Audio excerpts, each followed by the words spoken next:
encourage, motivate, inspire. You're watching Journey with James TV.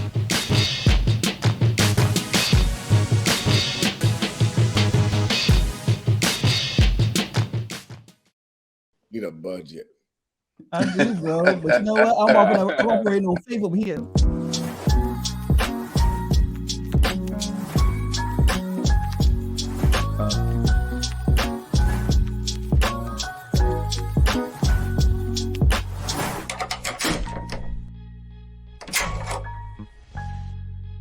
What's up, everybody? Welcome to a new edition of Locked In. I am James. I'm joined by my host, Eric Goodman, Damien Childress, and Quinton. And I'm gonna tell you something. We were just having a good flow. We started the show already, and guess what? For the second time, I forgot to hit record. we were so enthralled with this background here from my brother. Yeah. He said he was trying to audition for my show, whatever. Take it. I mean, oh, it's beautiful. So you can change colors on it and everything? Nah, you can, yeah. I don't know if you got a chance to see like my videos and stuff like that, but the colors are different. I just use this RGB light. So I was actually trying to say the color in between while you was trying to get your little the record started, but you know what I'm saying? I can't really reach back there and change it. But yeah, it changes colors. So yeah, I have been seeing your videos and you're doing a great job on them, man.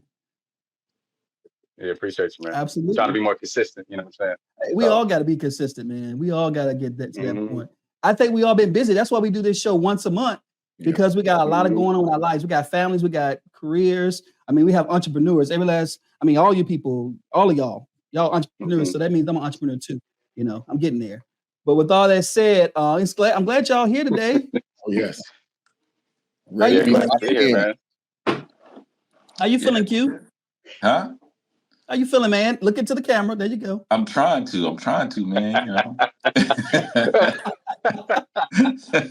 Y'all don't understand. That Joker is a melted soldier when it comes to this production team. Hey, I took from TV. Like we have our own crew right here working with us, and we don't. It's just us. Yeah. We do this by love. We didn't love him. I wouldn't. Right. It's a lot of. You know what? I feel the disrespect from my brothers, man. I don't appreciate it. It's just a lot of. Listen.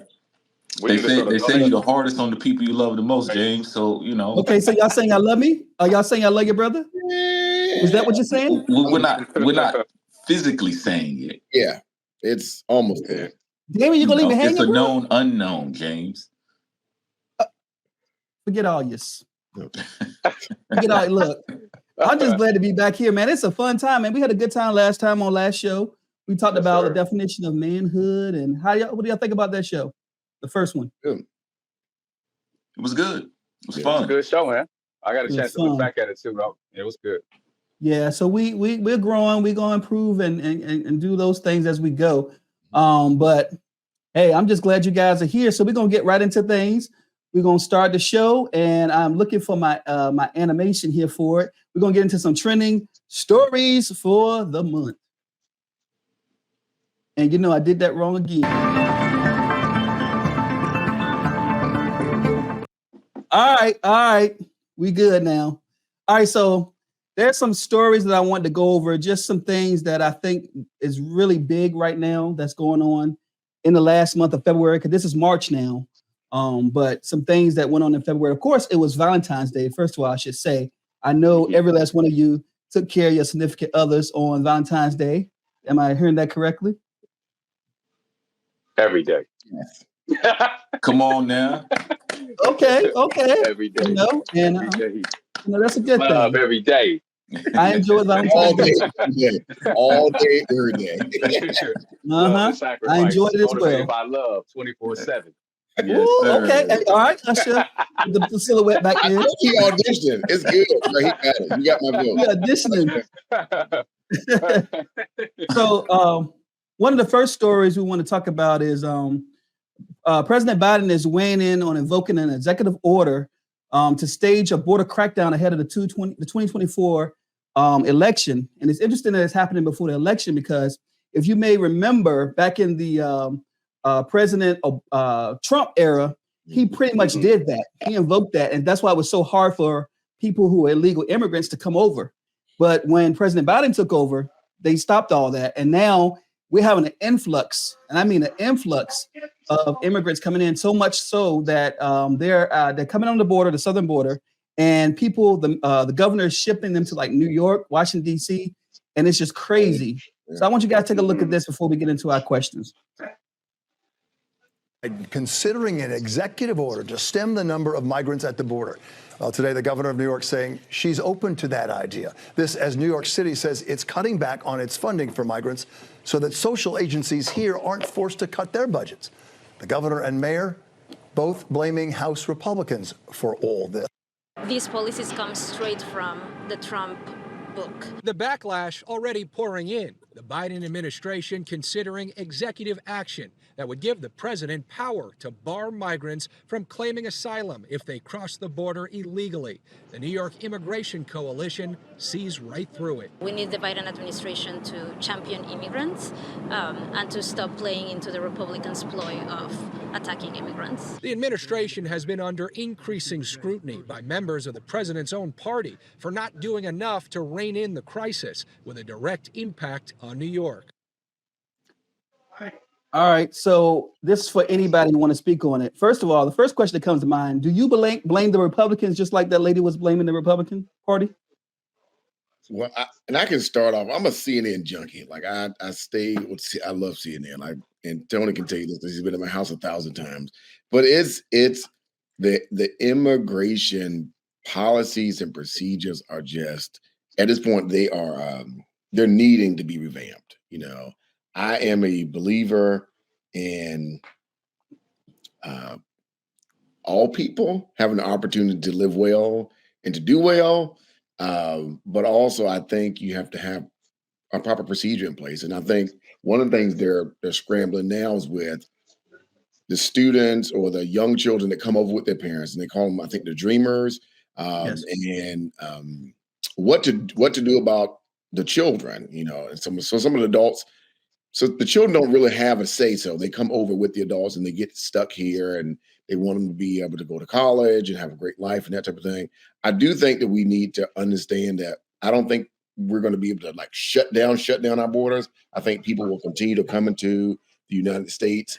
I think what we have to do is try to limit who comes or give a proper procedure on who comes. And right now it is being stalled by the Republicans because the executive order it's just that an executive order. It goes away once the president is out of office or his term is over. I agree with you on that. Actually, I can piggyback on it just a little bit. I believe there is a legal way to come into this country, actually. But I have a friend who actually went through that process of doing it legally. And it took him, years upon years. Yeah. And as a matter of fact, right now, he's waiting for his brother. It's like year 15 now. He's waiting on his brother to be able to come over here. And so my question is, yes, we want to do the legal way. And I understand they want to go to a place where it's better for them and they can raise their families and all that kind of stuff. I get that. But I think the biggest problem that they're running into and why they're coming over here, trying to get over here quickly, is because of the process. Why is the process so long? What in the world? Who wants to wait 15, 20 years to get over here? Could it be a quicker plan? Could it be something that could be done to expedite the process? And so that's my biggest thing that I have to say about it. You know. Yeah. Oh, go ahead. Oh, no, you go ahead. I was gonna say I don't really know that much about this type of stuff to speak on it. However, a couple of things that I'm aware of from a conversation I was having with someone last night is within the number of immigrants that are coming over, there's a high number of terrorists that have come over that we don't know where they're at. And I feel like that's the main thing for a lot of people is we're letting all these other people in. And I'm a believer that all people should have an opportunity to live well and everything as well. A lover of all people, you know, all those good things. But I feel like for people, it's just, we don't know where the bad people are. We don't know what the bad people are doing. And to his point, since there's no process or there's no procedure, it's just kind of like like a Come free on, for all type thing. come on, yes. Yeah. And then in the same conversation I had last night, the gentleman, he's a retired military officer, I believe, but he was also telling me that there's a lot of children that come over that get sent to live with pedophiles too. So I think it's like a combination of these two things that keep people from embracing, I guess, them coming over like that. Yeah, that's real interesting. You say that about the terrorists. I forgot about that situation. They can come over here and be setting up something real big. So we got to be careful. It's a really sticky situation right now, I think. And Damien, did you want to say something at all? Yeah, that's crazy because my wife is Mexican, and I had to ask her about like this was right before we actually got on call. This is about maybe about an hour before, and I was like, Alexis, what do you think about like the situation, like with illegal immigrants and things like that? And I she understands. Look, because my wife is Mexican American, right? So she was born in Valencia, but she's basically, she was raised in Tijuana, and her family's from here too. But her perspective is a lot of people have the mindset that they think it's going to be easier, and uh, we're not talking about like this like terrorists and necessarily like that. I don't think that people like that should have access. Uh, but I think people over here have the mindset that they're just trying to get a better life, and that they think that it's going to be easier when they get over there, and that's not necessarily the case, because when you need a social security number to get jobs and things like that, right? And and the and a lot of times when people do cross, they don't have the opportunities because um, they're immigrants. They're not set up in the system, so they don't have the job opportunities, and then they think that like the cost that people do get paid more in the states. That's a fact, right? But the cost of living is also higher as well too. So you might get over there and get paid, but that doesn't mean that you're still going to be able to afford it. You know. So yeah, I think just a lot of people, that is the mindset. A lot of people think that there's just is more opportunity to get more money to provide for their families. And me, if I was in the same situation as somebody who was in another country and I was seeking to get opportunity, I completely would understand, right? Like I understand. I do think that there should be order though. I do believe that. I do think there should be a process. Now, unfortunately, I think that those policies, there's an agenda behind it, right? So I don't think that it's a coincidence that there's an executive order being talked about right before the election. You know, I don't think that's a coincidence, right? Like why have we 2020, like the election's coming up in November, right? Yeah. So I think that this people get caught up in these processes, and unfortunately, there's an agenda on both sides, like to push their agenda, right? And I think people just get caught up. So I do think, like I said, I think that this should be a process, but 15 years is a long time. Like, if you ever been in a situation where you're a survival and you need something right now, and like your family is this and that, and I do, like, I do believe that process didn't used to be like that. Didn't used to take that long, you know. So I think this is a very, it's a difficult situation, man. It's a difficult situation. I've seen people say, oh, well, my family was immigrants and things like that, but they went through the process. But when they did it, at the time that they did it, right? They weren't waiting for 15 years. You see what I'm saying? Right? Because you said your friend is on year 15. Right. And I'm not Which sure if is that's an isolated case. I'm not even sure. It could be an isolated right. case. It happens. I don't That think that's an happens isolated. often. Yeah, that happens all the time. I've seen documentaries about this, and it's just that is a normal thing now for that process to take so long. So, um, I have two friends that I've known from the Dominican, and they went through the process. And for one of them, I actually went to Washington D.C. I just remembered it, honestly. Went to Washington D.C. to assist him in the intake process, the beginning intake process, and it was grueling. And they were the people who were working in the immigration office were not nice. They were not nice to people there. Mm-hmm. I remember now, and it was they had no idea, of course, who I was when I was standing there with them. But we probably thinking I was going through the same process. I do tend to look like an immigrant. No, I'm just joking.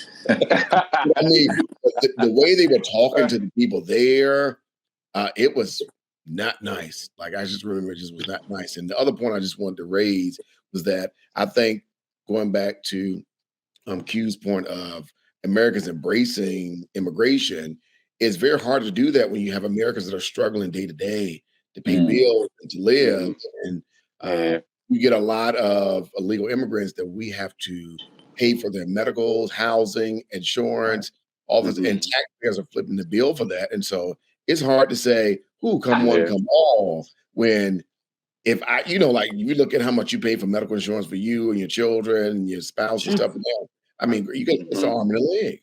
And then you still have to pay deductibles, meet deductibles, that type of thing, when you have people who are coming over here legally and they're coming over slate, and then we're flipping the bill for that. So it's hard for people to do that, especially in 2024 with inflation and all those things are going on too. So. Wow, so interesting to say all that, because I know New York right now, they are struggling to keep. Eric Adams is not liked right now. The mayor of New York is not. Yeah, because he's putting curfews on them and everything, and it's a lot of rules. Yes. Yeah. But it has to be some kind of order, It just has to be everything to go. All right, so I don't know if you guys heard this. It's a little bit of a crazy story, I would say. And for me, I just started flying last year, all my life at my young age of 40. And so I was always now, but my thing was, my experience was really good. I enjoyed it. But imagine going on the plane and it's going 800 miles per hour, and you get to your destination a whole hour or so before you're supposed to get there. Can you imagine? The speed of sound is like 700 and something, I believe. But can you imagine going 800? So you can imagine that this actually happened to some people. I want you to take a look at this. Flying the red-eye from Dulles to London overnight Saturday into Sunday. Virgin Atlantic Flight 22, usually about a 7.5-hour flight. This one was 6 hours and 40 minutes. Take a look down here. This yellow line is the speed. 23 minutes into this flight, this Boeing 787 hit 800 miles an hour. That is practically unheard of for commercial airliners. Usual cruising speed for this bad boy, around 550 miles an hour. So where'd the turbo boost come from? Well, the National Weather Service posted this to social media on Saturday night, talking about the insane wind speeds of up to 265 miles an hour, up around 34,000 feet. All right. First of all, easy. So he's saying that the wind basically kicked in 300. The jet stream literally. Jesus put his hand on this plane's back. Just push it on over there. That's crazy. Could you imagine being on that plane? I would have took a dump on I'm gonna be honest. I would have you get excited when the plane lands 20 minutes early. You're like, oh, I got but a whole hour. An hour. So do you think it's something to do with they say climate warming or the global warming? Global warming. You think it does? I don't think so. I don't think so. I don't think so. I mean that's it. That's all I got. It's weird because with the airline industry anyway, like you've seen pilots. I've heard pilots say, we've taken off a little late. We'll make up the time in the air. I've heard them say that. And so he's like, what do you mean you're gonna make up the time? Like, what does that mean? Like, you're gonna put it in acceleration, like you're gonna put it in turbo mode, that type of thing. So I think they have a way of safely flying and speeding up, that type of thing. I think they have some to do that. Now, my take on global warming is very interesting. I could talk for 3 hours about that.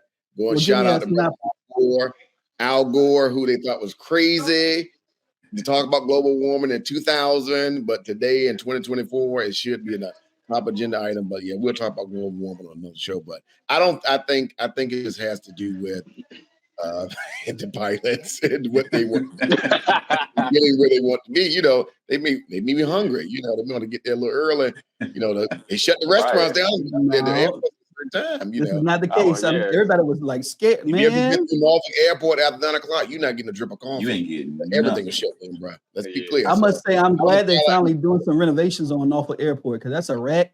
That's an older airline. Look, you about to mess, man.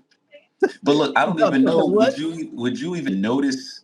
Would you notice that, like, being on a plane, that you wouldn't realize how fast that plane's going? Only if you're watching. You know, like on the back of the seat, sometimes they have the thing where you're like watching the flight take off and that type of thing, and then like now you can track your flight with the, you know, Tony. Like if you send, like, if I'm doing whatever the airline is and your code, you can send it to anyone and they can track your flight on the phone.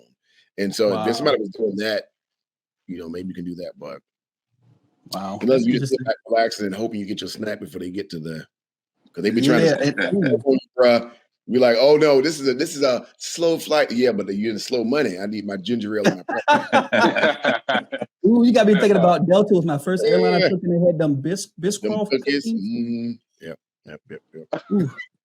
You what you know about them cookies? Delta. Delta is the way to go, man. Delta is the way to go. Delta. Listen, I know Southwest. I know everybody be salivating on them 2 bags, but you get something for free. Yeah, I took Southwest as well, and it was such a difference. I was like, Delta. First of all, you don't get assigned seats with Southwest, and so everybody fighting over a seat. First of all, but secondly, it was a different experience. Delta is definitely it for me right now. Southwest is like a free for all, bro. It's like a free for all, bro. And if you get a seat, you get a seat. If you don't, see you on the next flight. Yeah, that's crazy. I will say this too. If you hear my brother call me Tony in this show, I want you to know we've been friends for more than 20 years. And my nickname, not most of my friends, but some of my friends and all my family call me Tony. That's my nickname. Middle name is Antonio. So if you hear the word Tony, because he's stuck on that Tony. And that's just what it is. I'm gonna ask the person who's doing my budget next time to Okay. So one of the last stories I want to talk about. Anybody hear about Wendy Williams? What's going on with her? Yeah, I did. I've been seeing clips. Going around. So I haven't watched the whole documentary. Yeah. I watched a little bit last night, and I didn't watch the whole thing. All right. Last night, you mean last month? No, they had something aired last month because this show is going to be on a month. Okay, last month. Yes, sir. Thank you. All right, we're going to get this right. The first one. Yeah, I'm actually background for March. Oh man! All right, take a look at this. In their living room every single day for 12 years. Yep, I guess that'll do it. And that's what people responded to, her authenticity. And then at the peak of her career, she was gone.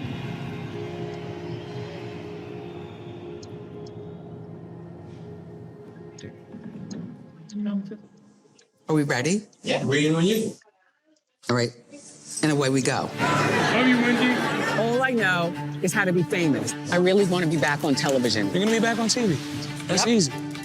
My mom has done a great job making it seem like everything is okay always. Wendy, make sure you look here. 1, 2, 3. But in reality, there's something wrong going on.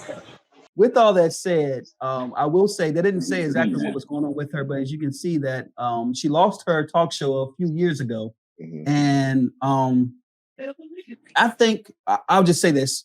It says that she was diagnosed with last year, late 2023. She was diagnosed, let me see if I get this right, with primary progressive alopecia and frontal temporal dementia. Yep. So my question to you guys is, I've been hearing all this talk about it. There, people divide. They say, "Well, she's getting what's coming. That she's getting what she's reaping what she's sown." So because we know that she's a gossip columnist, she talked about people. She said what she had to say, and people they love the gospel, so they watch it.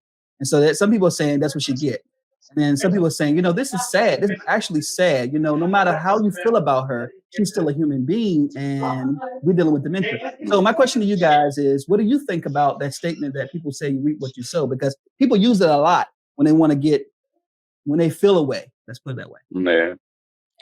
I mean, I think she was paid to do a job.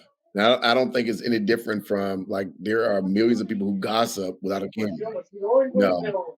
Thank God I'm not a social media person, so I'm not heavily on social media at all. But to say that she reaped what she sowed, I don't think so. Like you said, she's a human being.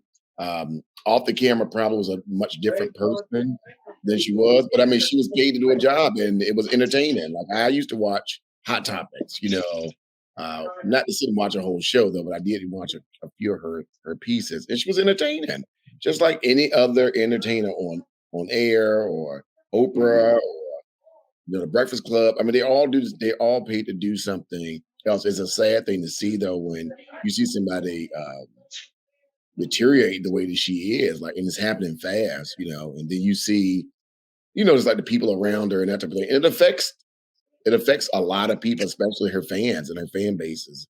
And we have a lot going on with, like mental health and all those type of things that we like to talk about as well. So it's just another thing.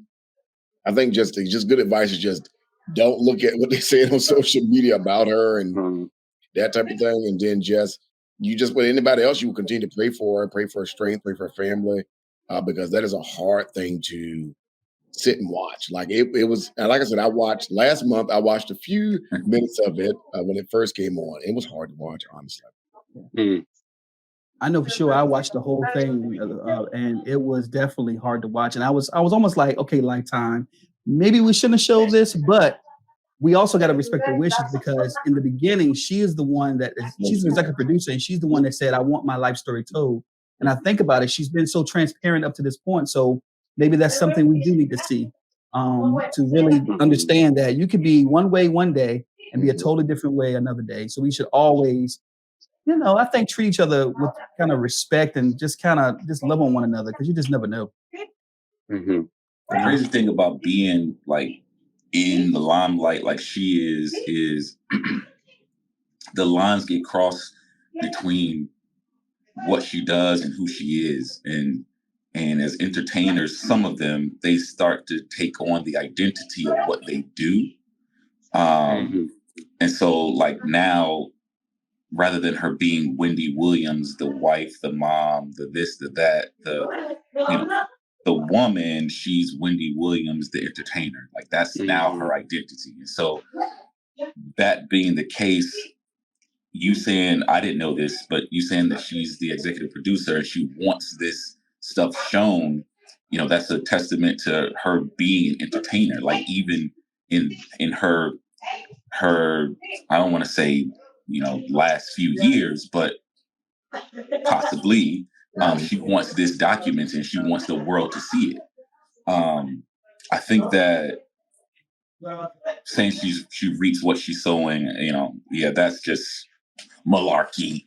But I do think that her being in the limelight is it's kind of what comes with it too. I guess if you've been on the radio, on TV for so long, and people are just like, I mean, I'm sure her or her family, somebody's getting a check off of this stuff too. So absolutely, yeah. I mean, so it's still it's still all entertainment, entertaining, yeah. And people are watching it.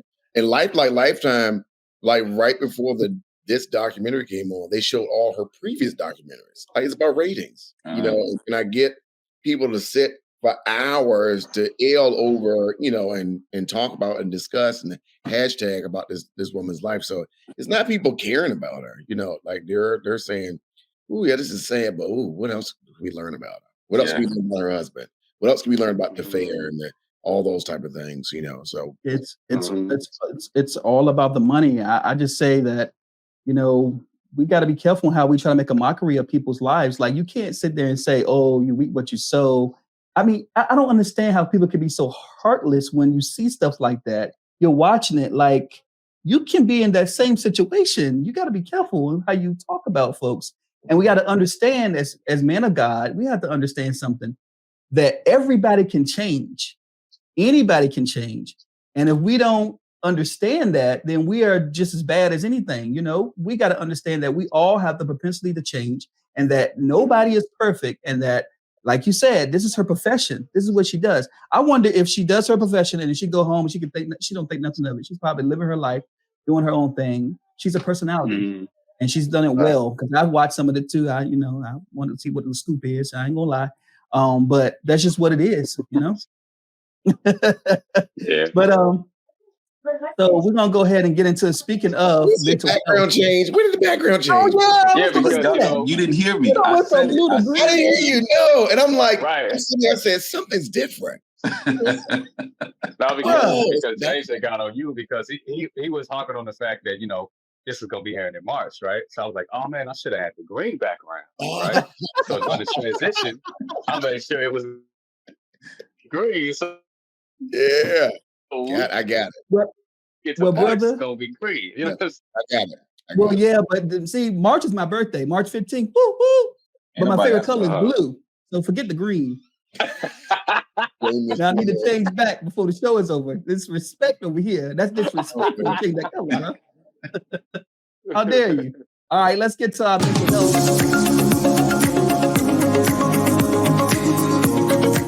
Oh, I like my little jazzy music. Look, you put your head down. Oh, you like that music, don't you, cute? Well, this is the segment that we get to talk about a little bit about ourselves, our journey. So we do this show once a month. So a lot can happen over a month. And I'm sure we probably had some ups and downs that we had to endure over that month. And so we can just talk about it a little bit because I think brothers talking about it and hearing other brothers talk about it, it can be impactful. It can help them to realize they're not alone, but also to get some tidbits that, okay, what do you do to overcome? So, hey, I'll start with you, Damien. How your month been, man? It's been good, man. Like I was explaining to you guys, the industry is a bit slow right now, but it's starting to pick up. Between January and March, the trucking industry they call it the dead months, right? The slow season. But we are starting to see some momentum there. So, but yeah, man, everything is all good, all copacetic, man. I still have my routine every day. I try to stay disciplined with that. Still in the gym. That's tied to my mental health, And I started journaling, man. I don't know if I had started journaling, when we had the last episode, but I started doing that. So that's been pretty cool, man. I just think it's an interesting way to get an objective picture of, how you are processing things from day to day. And you'll start to see, over time, how you've been dealing with things. And your perspective on each day and how you've either evolved or how you're going through changes. So I think it's really cool having that implemented in my routine. So yeah, I like that, bro. Mm-hmm. And it's Q. What's your thoughts, man? How's your month been? My month's been good, man. I mean, yes, I have been stressed out. A lot of stuff with the gym and just trying to make sure numbers and everything are where they need to be. And one of the goals I have for this year, well, two of the goals I have for this year, one of them, I don't remember if I told you on the last time, but my wife still works part-time with EVMS. So she's working mornings up until lunchtime. And then evenings, she comes over to the gym and she helps out with some things over there. So one of the goals I have for this year is to be able to get the gym to a point where she no longer has to do that. But then also we're at my in-laws' place and we got to get up out of there. So the other goal is to get us out of here this year too. We've been here when we sold our house and decided to open the gym and all this other stuff. So we've been here. So trying to get us to a point where she can stop being an EVMS. We can go ahead and start putting the everything in line so that we can get the place that we're looking for because we want land and be able to grow and farm and do all that stuff. So being able to find something there. So it's been tough. It's been stressful trying to maintain what's going on, but knowing that I'm trying to get over here as well. So what I'm trying to do is I'm trying to be very content with where I'm at. So, like it says, when God gives you little, when he can trust you with little, then he starts to bless you with more. Yeah. So I'm trying to be content in every season as we progress forward instead of constantly looking like, man, like we're not here yet. We got to get here, and I'm missing out on this because I'm so like this. So that's like where I'm at mentally. So it has been stressful. I'm not gonna lie. I think that's where a lot of my headaches have been coming from lately. But other than that, and I say other than that, that's a big thing. But other than that, everything else is going okay. Man, it's so interesting to hear you just to be, first of all, to be transparent enough to even say that. But somebody can understand that starting businesses and doing business and how some people think it's just so peaches and cream and so easy, but it's work, it's work. And a lot of times I'm sure you guys probably wanted to give up and say, just forget this. And you become depressed, you become sad, you feel like you can't do it. So I commend you on that, man. And I just tell you just to hold on, man, hold on. And I know it's easier, we always hear people say, oh, they said just hold on or just be strong and all that. But hey, I'm still struggling. But I'm telling you, I believe it. I remember when you started your business, and I'm proud of you, man. I might have never said that, but I'm very proud of you. But I understand something too. What God gives you, He's going to see you through. And so you have to understand that it may be hard now, like a valley right now, but you can praise your way in that valley. The word. Right. That was a word that I got today in church. You got to praise your way in the valleys because you're going to come on the mountaintop.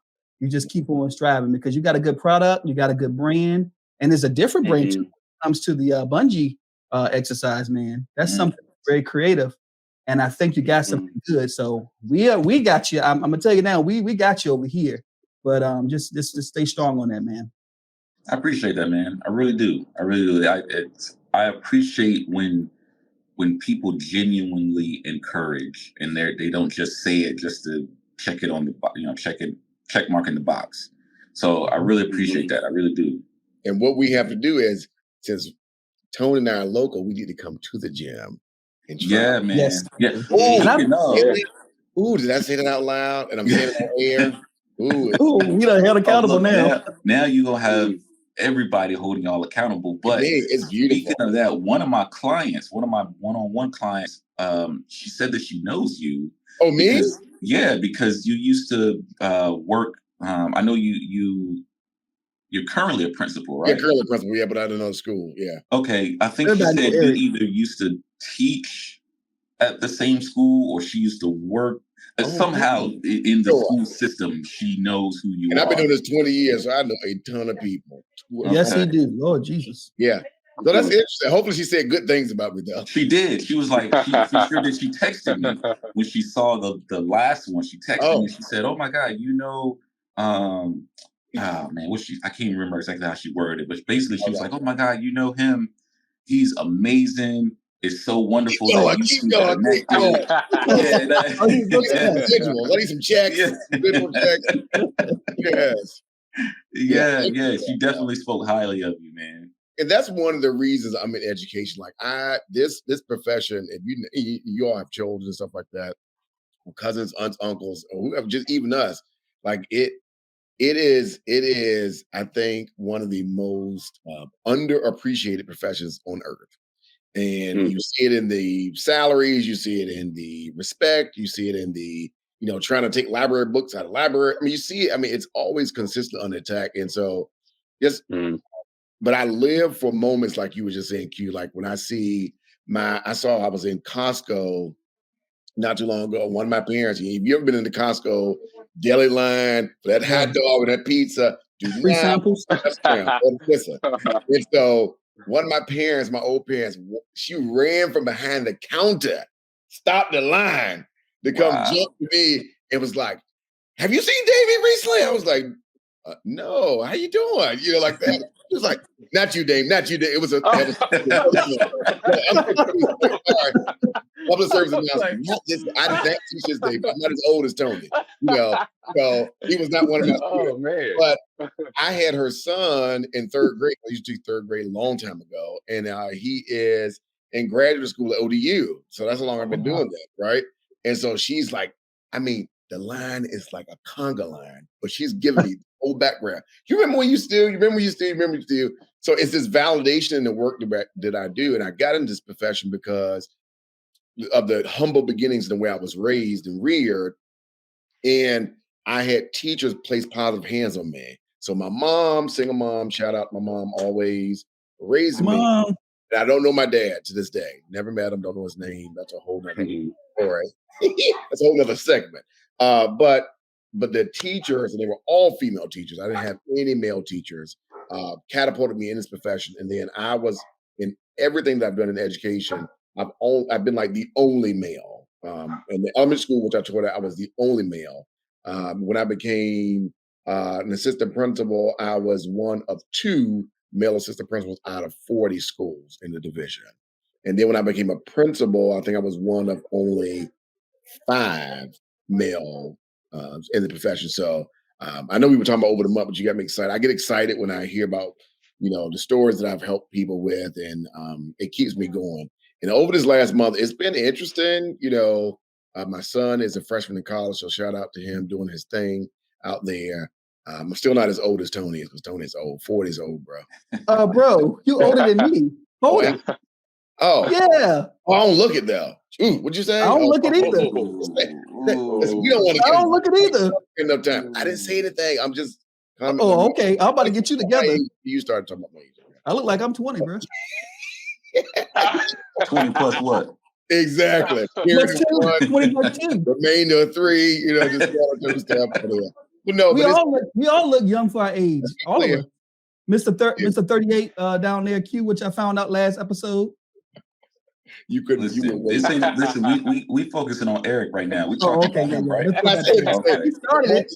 The month The month has been great in education. It's always good when you're looking at surrounding yourself with support in the lives of young people, and then just connecting their parents to resources. That's one of my big things that I've done for my almost 20 years in education, is really educating the parents, because I can do what I can do during the school day, but what happens when the child goes home with you, the child's on the weekend, if you're upset with the teacher, if you're upset with me and my decision making, it always should be family agency. You should always have some say so in how your child is being reared and raised, public, private, or whatever school. You have a say so. So it's always challenging. It's never easy. I bang my head almost every day, like, oh my God, how do I get this child to, do this? Or how do I work with this teacher to do this? But I work with some amazing educators in my field, and I have over time. And so it always makes the work of supervising a program special. So, yep. Oh, okay. I mean, I like that, man. That was a lot. I will say this, we love to have fun, first of all, but I will say this, Eric, there is something true about what you're saying there. When you were talking about coming across people that you've known for a long time. I'm always with my brother, every time I'm with him, there's somebody, and I mean somebody that will come to him or waving at him, or the guy, he is super popular. But the continuing thing is they love him, and it's always because of something he's done. He's all about community. He's all about helping each other, helping people be the best they can be. Like he said, he comes from humble beginnings, coming from the projects, right? Let's be clear, roaches and rats. Roaches and rats. But look what my brother is at now. So I said it to say that we can do it. We can do all things. The Christ strengthens us, first of all. But this is a testament here. He is an example here that's going to help somebody else who feel like they can't get through and they can't grow. So I just want to commend you on that. I want to piggy off of that, man. Thank you so much. I appreciate you, man. All right. Well, I guess it's my turn. Well, for me, it has been, I know last month I was telling you I was just going through a little thing, and I'm still going through little things. I'm much better than I was, I will say. I think the biggest thing for me right now is financial, if I'm going to be completely honest with you. Finances can be crazy right now, and it's been a little hard for me, but I'm encouraged, and I'm being transparent and saying I'm encouraged because I have to hold on to my faith. And I'm going to say this, today's message I heard from church, it was almost like the pastor was talking to me, and like the songs that was played was for me to not give up. And I told you, Q, about the valley. He talked about the valley. And so I feel like I'm in the valley right now. And I feel like I have no idea how things are going to work out, how this is going to get taken care of, or that taken care of. But I'm always at a sense of peace. Even though I go through it, I'm at a sense of peace because I know I specialize in the God who makes, I've been looking at the wrong camera the whole time, who makes what seems impossible possible. And that's the great thing about God. He wants to get the glory from us. And in order to get the glory, he has to do something so phenomenal that we can't have no choice but to say it was God. Because it's like, well, how did that happen? It was God. And so that's where I'm at right now. But in spite of that, something has made me happy over the last month. I'm going to leave it at that. And I'm very happy about that because it has helped me to understand that through it all, there's still some happiness in there. And I'm telling you now, I'm very happy. So and that's where I'm at right now. You got to connect yourself to joy. That's just a daily mission. I'm connecting it, brother. Something that's trying to connect it. So because you don't have to look far for things that are not going well. Something's going to always disrupt your system or disrupt what you got going on or hijack your energy. And shout out to the book. Then we always talking about a good book, The Energy Bus book. That's an easy read, a good read, but it talks about energy vampires sucking the life out of you. And you have energy vampires all over in your family, in your workforce, at the gas station. I mean, you got somebody because people are not happy. And so they want to suck the life out of you and leave you lifeless. And so, but when you say something like, they're like, oh man, and you're like, well, God is amazing and God is great. I know you're going through things, but it's going to get better. They're going to run away from you because they don't want the positivity. Man, I'm feeling good just to have my brothers, just to be able to talk. I think that's so good for me because a lot of times we get in our private space when we're alone. That's when things start to hit us and come at us, and we got to be stronger. So it's always good to have people around you can talk to. And of course, therapy has been good. I'm not seeing my therapist every week now because I pretty much feel I've grown a lot. But when I do have therapy, it has helped me to understand that although I may go through things, I'm going to be all right. And I have to speak up for myself for one thing, but I also have to take some risk. And that's one of the biggest things with me. I want to take a risk in business. And I know that my bros have taken a risk in business and different things like that. And so you guys are encouraging me, whether you realize it or not, to take that risk as well. I think about you, Damien, as a matter of fact. I was there when you started your business. I mean, I was on the phone with you and you talked about what you're going to do and you actually executed, bro. And I know that had to feel nerve-wracking because you're like, I'm doing the unknown, you know? And so, and I know for Q, like I know you guys have probably felt that way. And so you guys are encouraging me and I'm seeing what it is to sometime be on the slow part of business or, and having to really figure things out. Because this is the pivotal moment to activate your faith and watch God work it out. So thank you, brothers. I appreciate you. I appreciate you. That's a word. And another word is why isn't that background not blue yet? I'm still trying to figure out my birthday. I want blue. Blue or red. One or the other. Next month, he got you. Oh, next month he ain't gonna be on here if he don't get that thing blue or red. Whoa! Oh, you budget. You got purple was a mixture between blue and red. You know what I'm saying? So see, yeah. Okay. Colorist. What did you say? I didn't hear you. So What'd you say? You got both of the best worlds because or the best of both worlds because purple is a mixture of red and blue. Royalty. See? Royalty, right? Good job. AI took it over. I'm proud of you, man. Yeah, AI in the budget. Come on now. Hey, I got some gadgets over here. I have upgraded. You guys remember, especially Damien, you remember, and you, Eric, you remember when Excellent Word TV was here. Yeah. I've been doing this for a long time. I've always had a heart for this for a long time. And so I started off as Excellent Word TV, and Damien would be around. Eric would be around. Eric was a host. And I had the most rinky-dinky stuff, but I was so encouraged. Didn't do it long. You fired me, I think. I didn't fire you. I ain't had no money to pay you. How am I fire you? I don't know what happened, but I know that I did it for a while because my heart was in it. So I even got to be grateful. I may not be where I want to be right now as far as this is going, but I have to look back. And sometimes we have to be grateful and think about those things that where we were and where we are today. And sometimes when we think about that, it gives us some kind of comfort and say, oh, you know what? I'm sitting and complaining about this, but I was dead at one point. Now look at me. I got gadgets. I got cameras. I got lights. And I said cameras. I have like 3 cameras.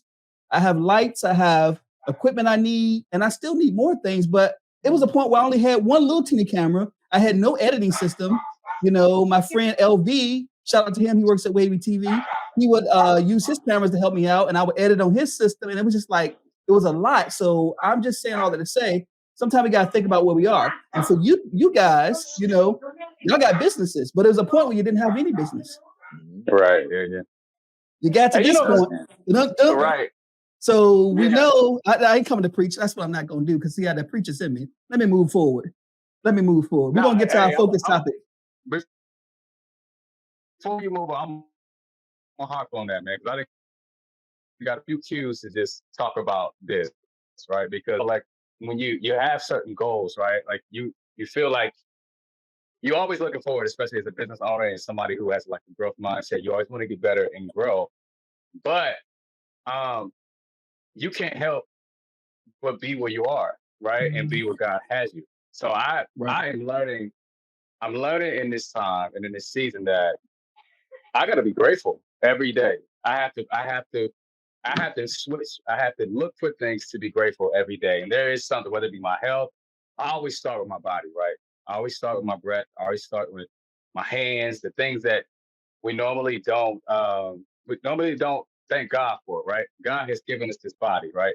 And we experience this life in this body. We do everything in this body, I start there, but I've been learning, God has been teaching me, Damien, you're not in control. I'm in control, right? I'm in control of your life, and my love is steadfast for you. So whatever the season is, whether it be a slow season in business or whether it be some kind of trial or something like that, that doesn't define God's love for me, right? God is with me. That's just one part of my life. That's just a snapshot, right? We got my life is a whole story. Our lives is a whole story. So whatever you are experiencing in that moment, it's just a moment in time, right? Now God is working something in you every season, whether that be trust, because I know he's working faith in me, like to trust him in everything.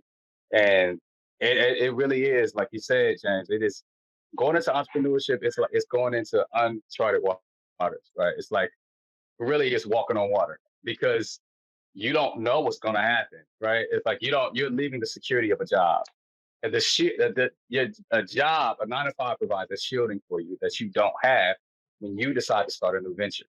So it really has been a process of trusting in God. That's what it's been for me. So I'm just learning during this season that God is in control, right? Yeah, And that God is working something in me, and I can't speed up the process.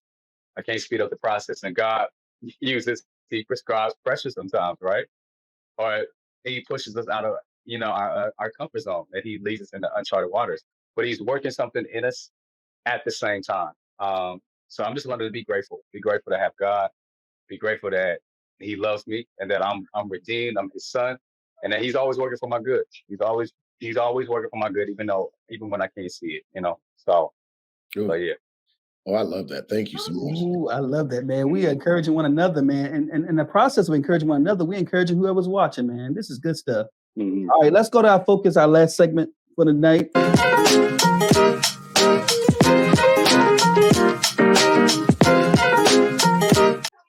That's right. I got that good music. So we have a great conversation, man. We have talked about trending topics. We got our perspective on some of the things that's going on currently. We talked about mental health. We encourage one another. Now I want to get to a focus topic that's dealing with just man in general. And I know last month we defined manhood, but this month I wanted to talk about fatherhood, being a father. And particularly, I want to talk about this, and this is a personal story. And I pray my dad wants me to share this because I want to share it and get a chance to say this. But I wanted to share something that happened to me last month that really touched my heart. Some of you might have heard my story in my Journey with James vlogs over the years. I didn't have my father in my life consistently, I should say. He was in my life, but it wasn't consistent. So I'll see him every now and again. So growing up, it kind of bothered me a little bit. It caused a little bitterness at one point. It caused a little bit of, I won't say rebellion, but it's just a little bit of depression and a little bit of sadness. And my biggest thing was, as a young man, I always said, what's wrong with me? What is wrong with me that you don't want to find a time to spend quality time with me? But as I've grown and matured, therapy and just learning about life, I come to realize that sometimes people's circumstances prevents that, and while God gives me grace, I should give my father grace as well. And I'm telling you, me speaking like that right now is growth within me. I'm gonna tell you that now. So he contacted me. He called and I ended up calling back. I didn't get the call right away. And it was just so heartfelt, the things that he was telling me. And he's like, I just wanted to talk to you. I wanted to speak, to hear your voice. He said, I love you. And he's like, if I did anything wrong, forgive me. I know I wasn't the best father in growing up, but I asked you to forgive me. And bro, it was in that moment that I felt a relief come off of me. It's almost like it was all I needed, and it was like, he was like, I need you to call me sometime. I just want to hear your voice. And he said, I asked God he said he wanted a boy, but he got a man. And it just touched me, man. He said, thank you for being in your kid's life, and you wasn't like me. And so I say all that to say, not to bash my dad at all, but to say on this show, we need to talk about those things.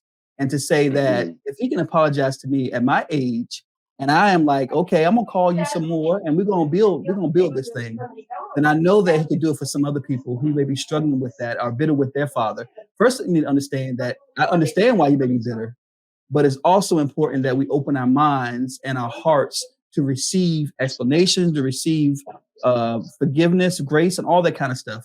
Because you never know what it can be. So I think it's the start of something good. So I love you, Pops. I know you watch, because he says he watched his girlfriend. She's always playing my videos. I didn't know all that. So, yeah. Shout out Dad. He don't like to be called Pops. So I'll say Dad. Shout out to you. Yep. Dad James. I love you. And I hope I'm just looking forward to the growth in our relationship. Yep. And so, guys, what does it take to be a father? Ooh, that's heavy. That's a whole lot. A lot. And there's no book for it. Not a book. You can't open up the two. Although I got a book before the baby was born. Everything I saw in that book, I didn't do. No, it didn't work. So, what's unique? I'll start with you, Damien. What's unique about your situation is you are a father, but you are a father to a child that is essentially your stepchild, but you claim them as your child. How do you work that out, knowing that they have a father, and how does that work out for you? I mean, well, it just leads back to the question. I mean, you asked, man, what does it take to be a father, right? I think one of those things is presence, is to be there. My father wasn't in my life, and then as far as my son here, for the most part, his father's not there. Now, I don't know whatever that is.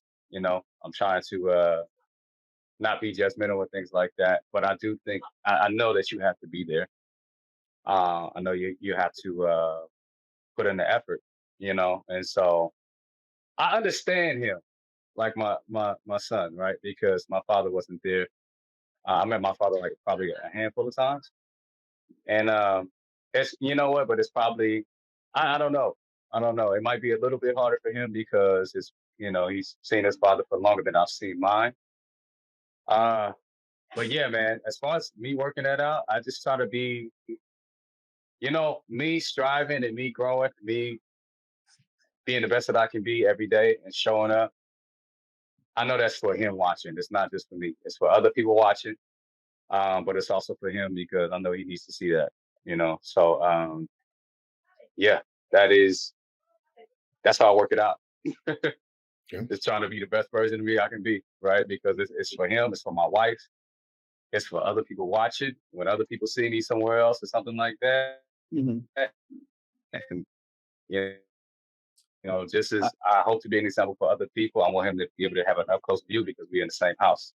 So that is, to me, that's legacy. That's what that is. It's what you leave on the inside of somebody else. What does that person remember you for? It's the example that you leave behind. It's the life that you live. And I feel like me doing that, first of all, following Christ, seeking God, and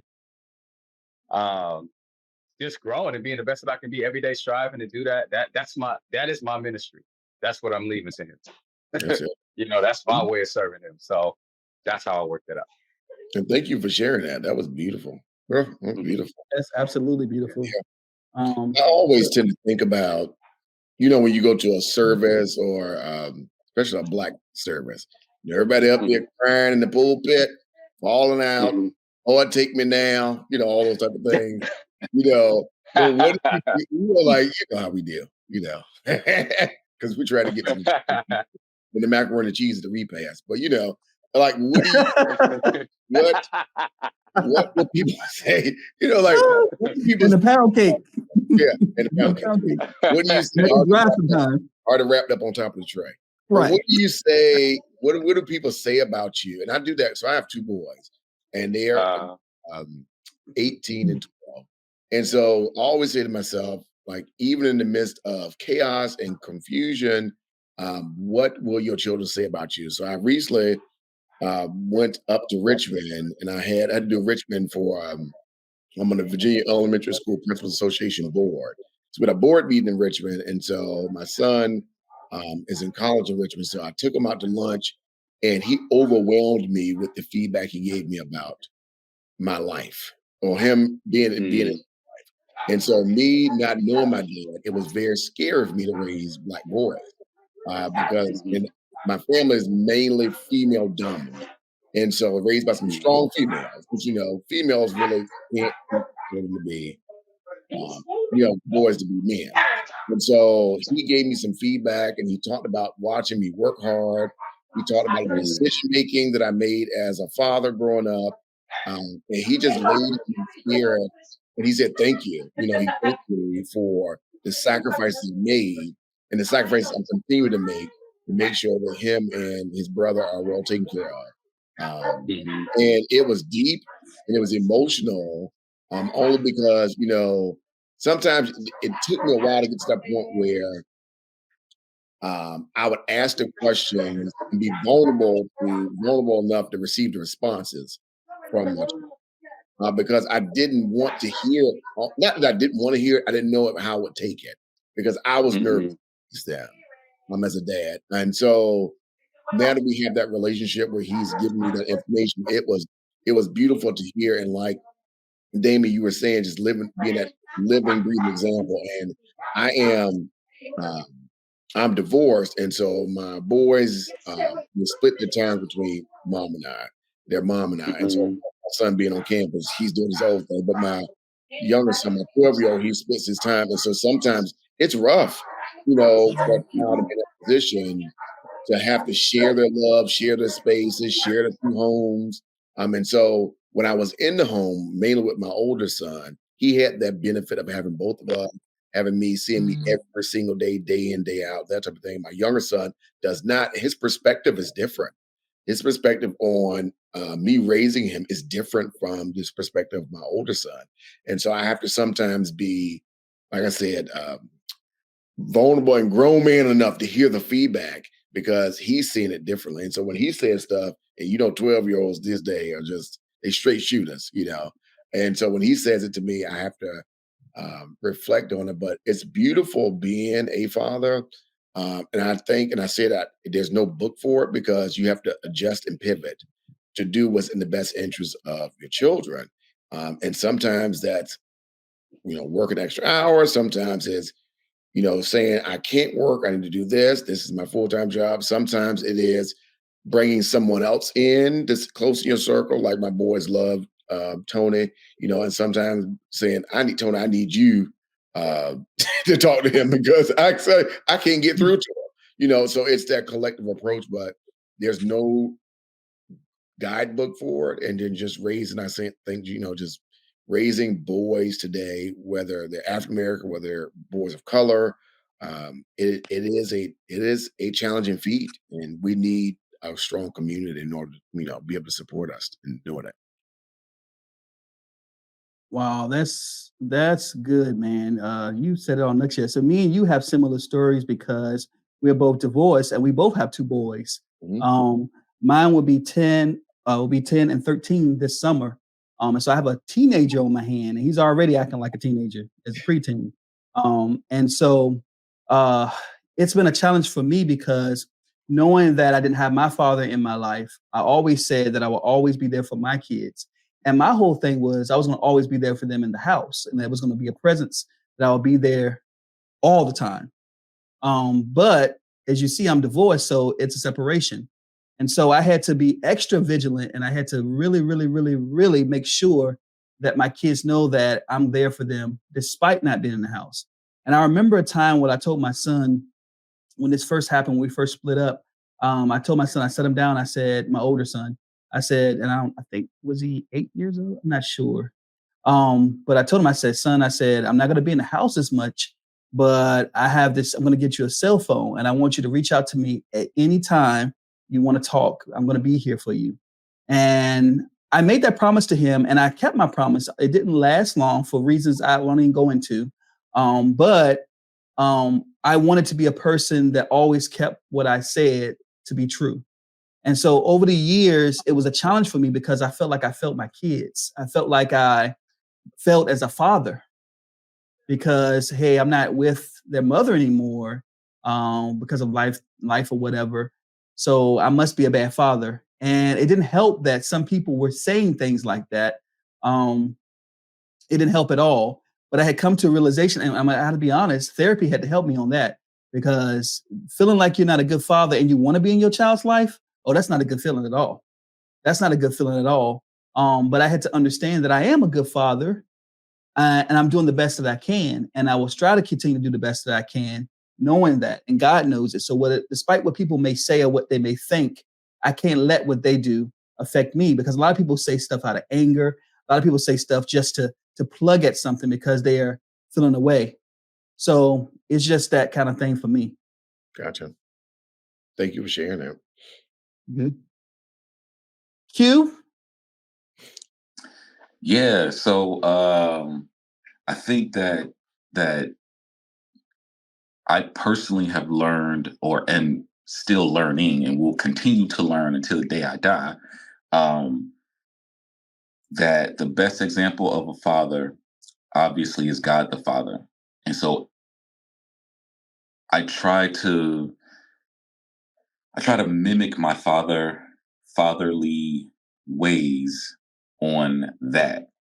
And I want to shout out all three of you guys, because I did not know this until today, but all three of you didn't have a father active in your lives. I didn't experience that. My dad was there every day, all day long. Even now, I talk to him just about every other day. So shout out to y'all, because you're definitely